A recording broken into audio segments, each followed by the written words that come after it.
En casa hablamos. En esta ocasión retomamos contacto con Nicolás López, que nos preparó un análisis de los discursos de Cristina Fernández de Kirchner, vinculada con los trabajadores organizados post triunfo con el 54%, ¿no?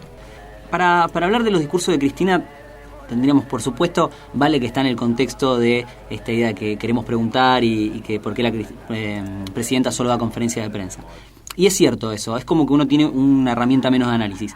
Sin embargo, de los discursos de la presidenta se pueden extraer bastantes análisis de a quién le está hablando, qué le está diciendo y cómo es que se está refiriendo a esos distintos sectores. Ella siempre tiene destinatario de su discurso, ¿no? Que podremos englobar en tres binomios. Por un lado, de quien hablamos siempre, de los medios de comunicación, en el sentido de la Corpo, el Clarín y ese tipo de grupos, y la oposición. Segundo binomio, los presidentes del resto del mundo, ¿no? Líderes del resto del mundo, y multinacionales, inversionistas. Y el tercer binomio, que es el que nos interesa en este caso, es el que podríamos denominar empresariado nacional, trabajadores y sindicalistas.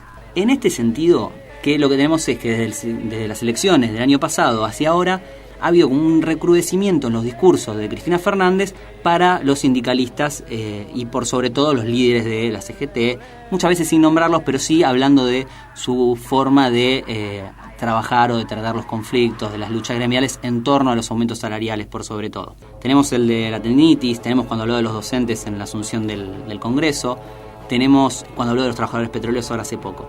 El último discurso fue el del 10 de mayo, en el cual habló directamente de las luchas de los trabajadores, desde un lugar más fuerte, diría. Hay varias cuestiones para hablar de este discurso, que es bastante interesante. Por un lado podemos ver que lo que está de alguna manera Cristina diciendo es que la puja por aumentos de salario puede llegar a ser la responsable de futuros desempleos. Y por otro lado que la lucha en realidad no es la responsable de la mejora de la situación de los trabajadores, sino que es el proyecto nacional. Esto trajo mucho ruido entre los sindicalistas. Por ejemplo, Piumato habló y criticó muy fuerte. Dijo que alguien que decía esto no se podía considerar peronista. Y Moyano dijo que estas palabras estaban muy cerca de posiciones gorilas. Bueno, yo estuve haciendo un poquito de rastreo. A ver. ¿Me podés ayudar, Ezequiel? 2008, conflicto del campo. Hay un discurso emblemático de Cristina Fernández que es el discurso en Parque Norte. Un discurso en el que hablamos de distribución, en el que... desde luego nos enfrentamos directamente a parte del empresariado nacional, del sector del campo en este caso. Incluso hasta este momento, en la mayoría de los medios de lo que se hablaba es de estamos gobernados en la sombra por Néstor Kirchner, Cristina es un títere. El famoso doble comando, claro. ¿no? Ese. Sí.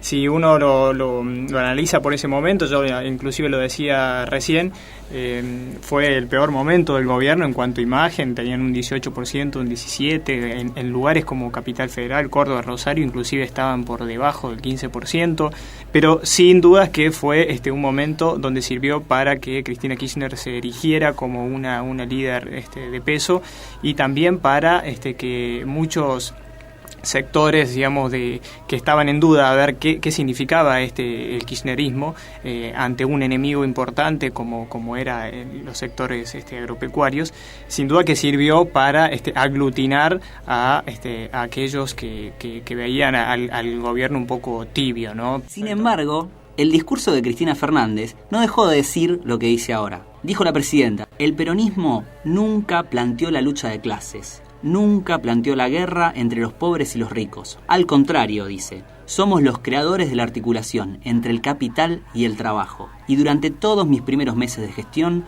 los grandes titulares en cuanto a la cuestión socioeconómica era qué iba a pasar con la presión gremial por los salarios. Pareciera, dice, que los malos de la película en la República Argentina iban a ser los trabajadores que iban a pedir salarios para que se derrumbara el crecimiento, la producción, la actividad económica. Nada de eso está pasando. Por el contrario, en un formidable aprendizaje histórico, los trabajadores argentinos y sus dirigentes sindicales han comprendido que el país está primero por sobre todas las cosas. Pregunto yo, si los que son asalariados tienen ese nivel de comprensión, de articulación con los intereses de los demás sectores, de los que aún no se consiguieron trabajo o de los que aún teniendo trabajo informales ganan mucho menos, ¿cómo no podemos obtener el tema de la sensibilidad de los que más ganan? Un discurso bastante en línea con el actual. La diferencia es que en ese momento los sectores que complicaban el desarrollo del proyecto nacional era el sector empresarial del campo y no los trabajadores.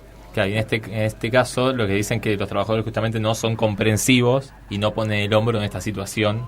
Exacto. Lo que está diciendo acá, lo que les decía acá a los sindicalistas Cristina, era que ellos estaban de acuerdo con esperar el momento justo para hacer el reclamo sindical. Se estaban aguantando la situación del país. Estaban poniendo el interés nacional por sobre los intereses del sector de los trabajadores.